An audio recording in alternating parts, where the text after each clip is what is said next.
They laughed when she walked on stage, but seconds later, the entire room was in tears. What happened next would change everything for a 16-year-old girl who had spent her entire life believing she was invisible.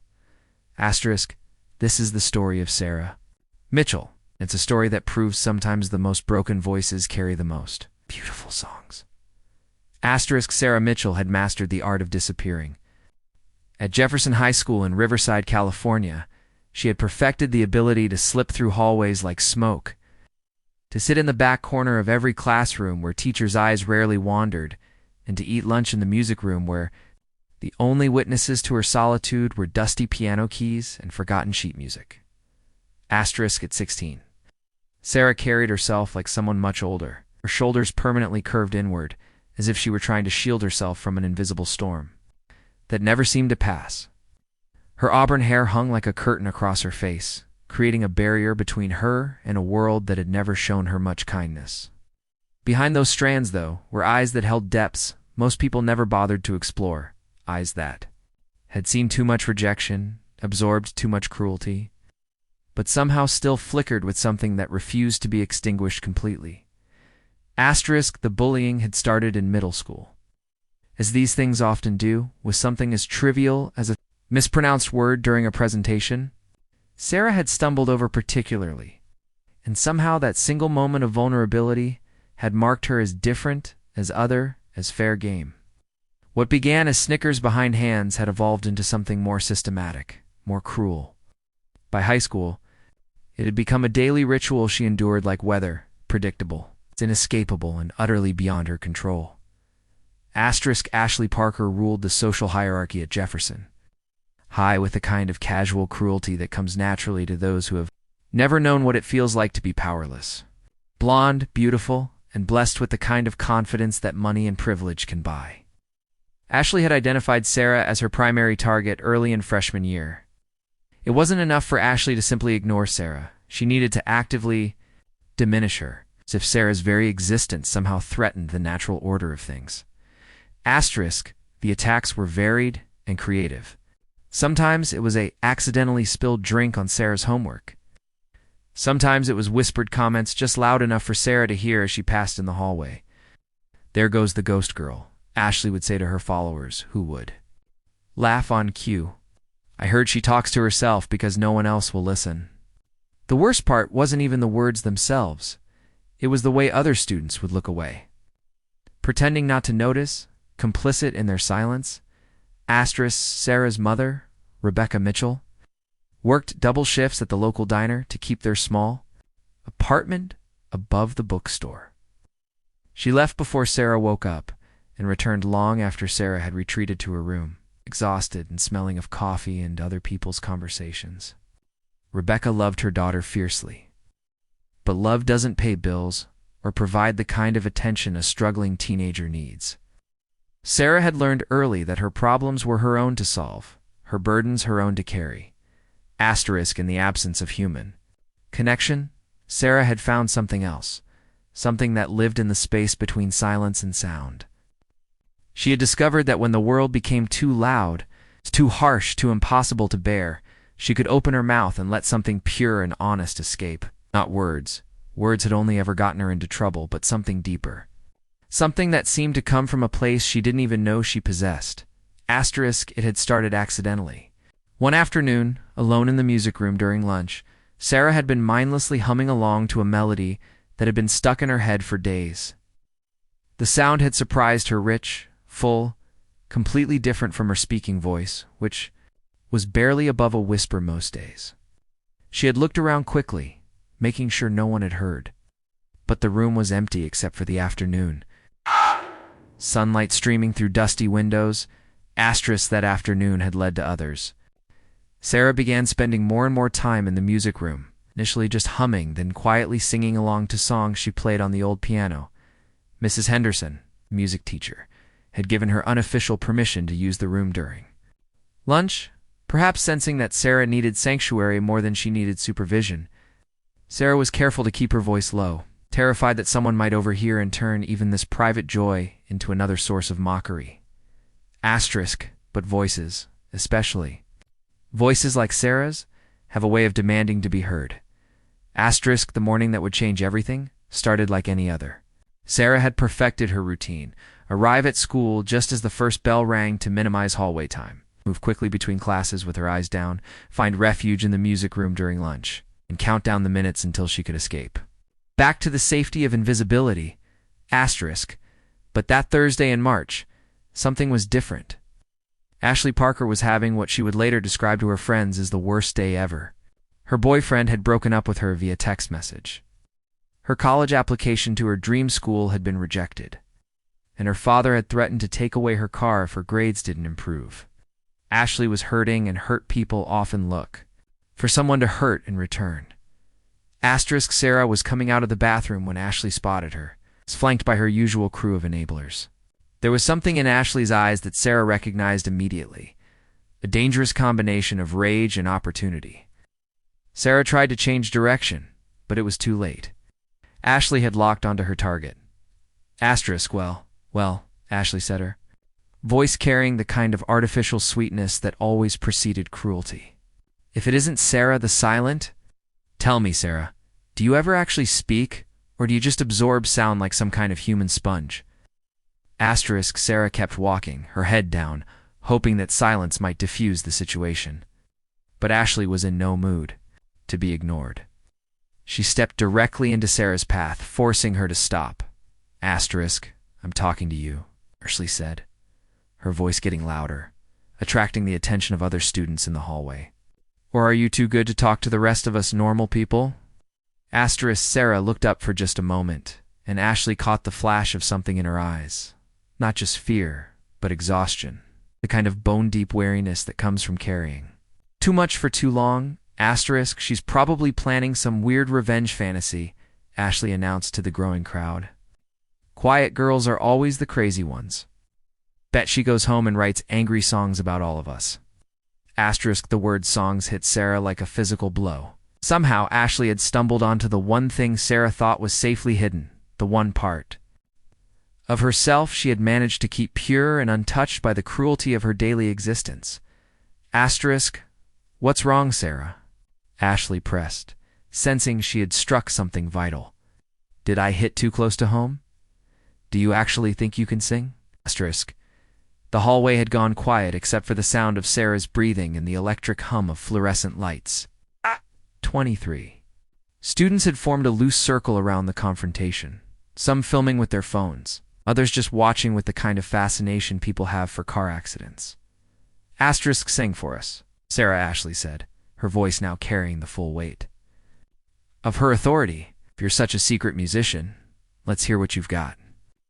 Asterisk, Sarah felt something crack inside her chest, not breaking.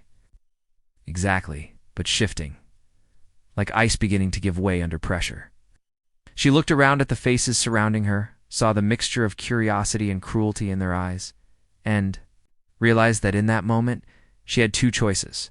She could continue to shrink and disappear, or she could do something that terrified her more than staying invisible ever had. Asterisk, you want to hear me sing? Sarah said, and her speaking voice, so rarely used, was barely audible. Asterisk, Ashley smirked, sensing victory. Oh, this is going to be good. Come on, Sarah. Give us a show. Asterisk, Sarah closed her eyes for a moment, thinking of all the afternoons in the music room, all the melodies that had kept her company when no one else would, all the songs that had held her together when everything else was falling apart. She thought of her mother, working endless hours to give Sarah a chance at something better. She thought of all the words she had never said, all the hurt she had swallowed, all the dreams she had been too afraid to voice. Asterisk, and then Sarah Mitchell, the girl who had spent her entire high school career trying to disappear, opened her mouth and let her soul out into the world. Asterisk, the first note hung in the air like a question mark. It's pure and unexpected and completely impossible. Sarah had chosen Hallelujah, the Leonard Cohen classic that had been covered by countless artists, but never quite like this. Her voice started soft, almost tentative, but there was something in it that made the hallway fall absolutely silent. Asterisk, the students who had been holding up their phones kept recording, but now for entirely different reasons. The smirks faded from faces. The cruel anticipation in the air transformed into something else entirely: recognition. Maybe, or simply the shock of witnessing something real in a place where authenticity was usually the first casualty. Asterisk. Sarah's voice grew stronger with each line, not louder necessarily, but more present, more certain. She wasn't singing to impress anyone or to prove a point. She was singing because something inside her had finally decided it was tired of hiding, tired of being small, tired of letting fear make all the decisions. Ashley, who had orchestrated this moment as another opportunity for humiliation, found herself backing up slightly, her mouth slightly open. This wasn't what was supposed to happen. The quiet girl was supposed to stammer, to fail, to confirm Ashley's worldview that some people were meant to be powerful and others were meant to be invisible. Instead, Sarah was transforming before their eyes. Her shoulders straightened. Her face, no longer hidden behind her hair, revealed features that were not just pretty, but luminous. Her voice filled the hallway and seemed to seep into the walls, into the lockers, into the very foundation of the building. But it was more than just the technical skill, though Sarah's voice was undeniably extraordinary. It was the emotion she poured into every word, the years of pain and loneliness and hope that she channeled into something beautiful. She sang about broken hallelujahs and cold and lonely hallelujahs. And everyone listening understood that she wasn't just performing a song, she was telling her story. By the time Sarah reached the final verse, there were tears on faces that had never shown Sarah any kindness. Katie Wilson, who had laughed along with Ashley's cruelty for 3 years, was crying openly. Tyler Chen, who had never acknowledged Sarah's existence, was recording with shaking hands. Even some of the teachers who had heard the impromptu performance from their classrooms had quietly joined the crowd. When Sarah finished, the silence that followed was different from the silence that had preceded her song. This wasn't the expectant quiet of a crowd waiting for entertainment. This was the profound stillness that follows revelation, the moment when everyone present realizes they have just witnessed something they will remember for the rest of their lives. Ashley Parker, who had built her identity on being the center of attention, found herself completely forgotten in a hallway full of people who were looking at Sarah Mitchell like they were seeing her for the first time. Because in many ways they were. Sarah opened her eyes and looked around at the faces staring back at her. For a moment, she seemed surprised to find herself there, as if she had been transported back from some other place entirely. Ow. Saying a word, she adjusted her backpack and walked through the crowd, which parted for her like water. The video of Sarah's impromptu performance was online within an hour. By the end of the school day, it had been shared hundreds of times. By the end of the week, millions of people had witnessed the moment when a bullied teenager decided to stop hiding her light. The transformation wasn't immediate, but it was undeniable. The video, posted by Tyler Chen, with the caption, "This girl has been invisible at our school for 3 years, not anymore," began to spread beyond Jefferson High, beyond Riverside. Beyond California itself, comments poured in from around the world. This gave me chills. How has no one discovered this voice before? Someone get this girl a record deal. But the messages that meant the most to Sarah were different. I was bullied too, and this gave me hope. Thank you for showing me that our differences can be our superpowers. I've been afraid to sing in public my whole life. You've inspired me to try. At school, everything had shifted. Ashley Parker, who had ruled through fear and social manipulation, found her power suddenly irrelevant. Students who had once competed for her approval were now approaching Sarah with something that looked like respect, even reverence. The hallways that had been Sarah's daily gauntlet became spaces where people smiled at her, where voices called out, "Great song yesterday," or "Will you sing again sometime?" Sarah struggled with the attention at first. After years of invisibility, being seen felt overwhelming, almost dangerous. But Mrs. Henderson, the music teacher who had quietly provided sanctuary for so long, helped Sarah understand that visibility and vulnerability weren't the same thing. "You've been vulnerable your whole life," Mrs. Henderson told her during one of their after-school conversations in the music room. Bullying is what happens when cruel people sense someone's emotional openness and decide to exploit it. What happened in that hallway wasn't vulnerability, it was power. We chose to share something beautiful instead of hiding something precious. The offers began coming in almost immediately. Local radio stations wanted interviews. Talent. A scout from Nashville drove to Riverside specifically to meet Sarah. The producers of a popular singing competition show reached out through the video's viral spread, inviting Sarah to audition. But Sarah wasn't ready for any of that yet. She was still learning how to exist in a world where she was seen, where her voice mattered, where people listened when she spoke. The girl who had spent 3 years perfecting the art of disappearing needed time to figure out how to be present. Real change came in smaller moments. Sarah began eating lunch in the cafeteria instead of hiding in the music room. She raised her hand in English class to share her thoughts on the poem they were discussing. She even joined the school choir, where her voice anchored the alto section and inspired other students to sing with more courage. Ashley Parker, meanwhile, was learning what it felt like to be irrelevant. The social empire she had built on making others feel small crumbled when people realized there were better ways to spend their energy than worshiping cruelty. Ashley's followers drifted away, drawn to kindness and authenticity instead of power and fear. Asterisk. 3 months after the hallway performance that changed everything, Sarah found herself backstage at the most famous theater in America, waiting for her name to be called.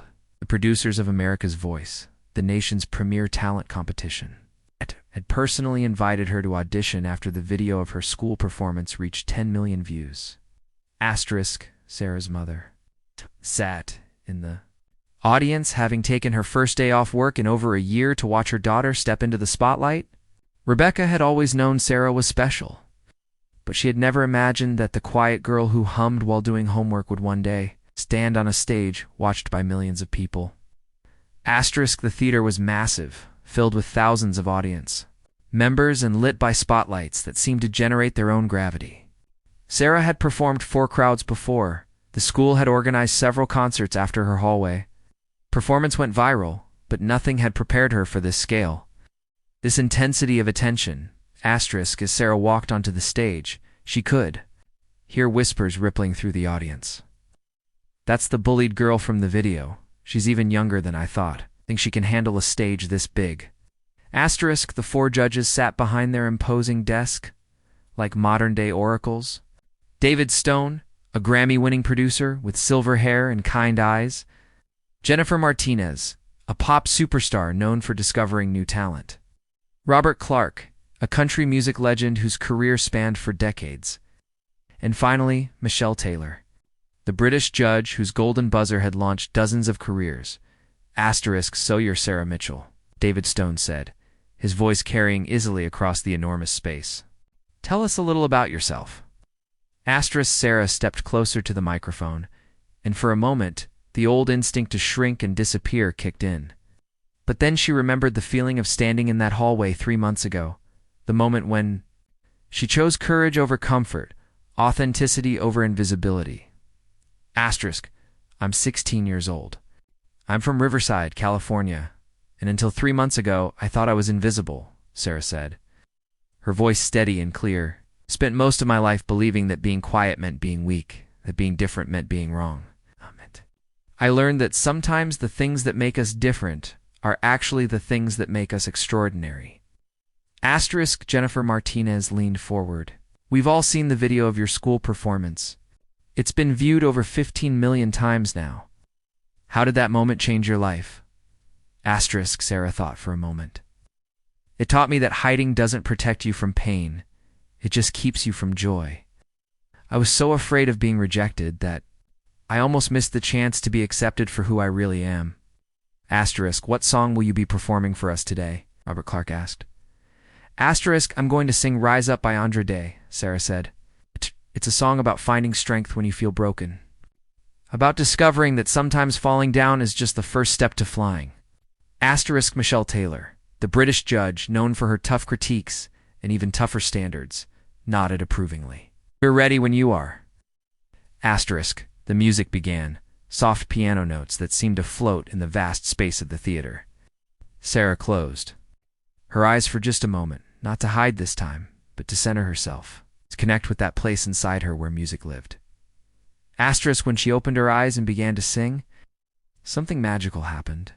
Her voice, which had filled a high school hallway and touched millions through a phone screen, now soared through the theater like it was meant to be there. But more than that, Sarah herself seemed to expand, to fill the space with her presence, in a way that had nothing to do with volume and everything to do with truth. She sang about rising up despite the pain, about finding wings when you thought you were broken, about believing in tomorrow, even when today felt impossible. Every word came from a place of lived experience. Every note carried the weight of her journey from invisible to unforgettable. The audience, which had started the performance sitting politely, was on their feet by the first chorus. In the judges section, David Stone was nodding, along with tears in his eyes.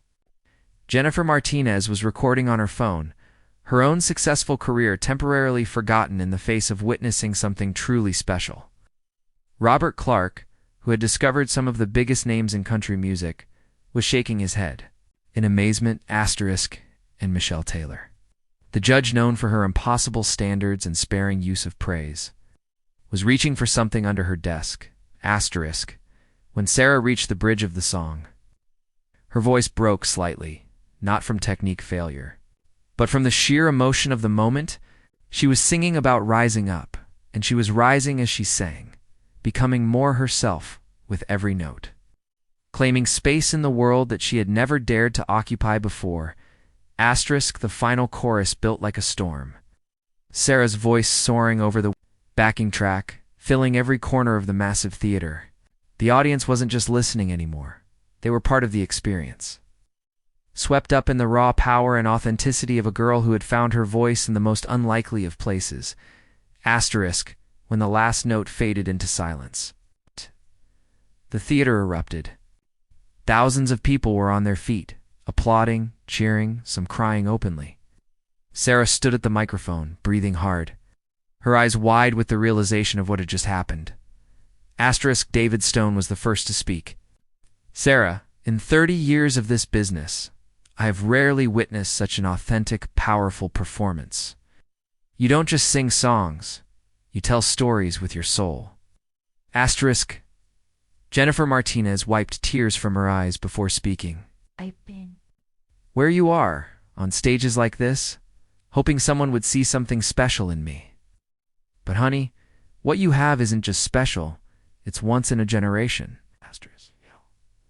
Robert Clark leaned back in his chair, shaking his head. I've worked with the biggest names in the industry. I can tell you with absolute certainty that what you just did up there isn't something that can be taught.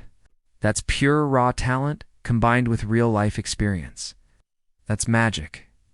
But it was Michelle Taylor who had the final word. She stood up from her chair, her hand hovering over a large golden button that had remained untouched through dozens of auditions. Sarah Mitchell, she said, her British accent cutting clearly through the theater's silence. I have used this golden buzzer only 3 times in my career. Each time, it was for someone who didn't just have talent, but who had something to say and the courage to say it. The theater held its breath. You spent years believing you were invisible. But the truth is, you were just waiting for the right moment to shine. And shine you did. Michelle's hand came down hard on the golden buzzer. Golden confetti exploded from the ceiling as the theater erupted in chaos. The buzzer sound echoed through the massive space, but it was almost drowned out by the roar of the crowd. Sarah stood frozen at the microphone, confetti falling around her like snow. Her hand over her mouth in shock. The golden buzzer meant more than just advancement to the next round. It meant automatic passage to the live shows. It meant national television exposure. It meant that Sarah Mitchell, the girl who had been bullied for being different, was now being celebrated for being extraordinary. As Sarah walked off the stage, her mother Rebecca was waiting in the wings, crying and laughing. At the same time, they embraced as golden confetti continued to fall around them, and Rebecca whispered in her daughter's ear, I always knew you had something special, baby. I just never imagined the whole world would get to see it. Later, as Sarah sat in the interview area, talking to reporters about her journey from bullied teenager to golden buzzer recipient. She was asked what message she wanted to share with other young people who might be struggling with bullying or feeling invisible. Sarah thought. For a moment, then smiled, a real smile, full of confidence and hope. I want them to know that the things that make you different aren't weaknesses. They're your superpowers waiting to be discovered. I spent so long trying to disappear that I almost missed the chance to find out who I really was.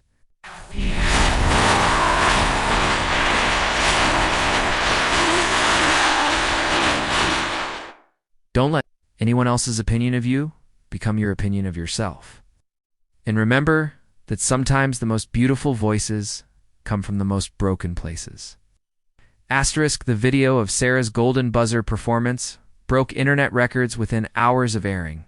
But more importantly, it started conversations about bullying, about finding your voice, about the power of authenticity in a world that often rewards conformity.